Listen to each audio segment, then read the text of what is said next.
How did you find out about Sisterhood Summer? Honestly, I think I found a link on a WhatsApp group chat and I clicked and I was like, I'm not gonna get in. Oh, WhatsApp group chat? Yeah, normal WhatsApp group chat. And I was like, I'm not gonna get in. It's just a normal like work experience. I get in and I'm like, wait a minute, how did I do that? And then it's this 2 weeks. It's like, wow, this is an amazing school, guys. You need to come. Trust me. There's so much that changed. Like at first, when I first like sat down, I was so scared that I wasn't gonna make friends.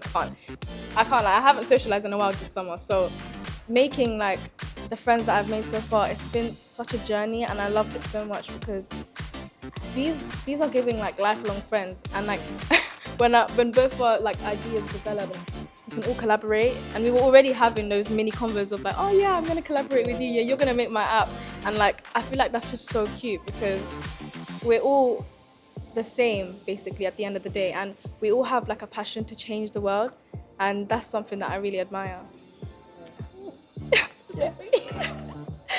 I realised that my idea will hopefully make a big impact in this world. Everyone was nodding their heads when you were pitching. There was so many women in that room. Oh, I'm so glad. We need this app.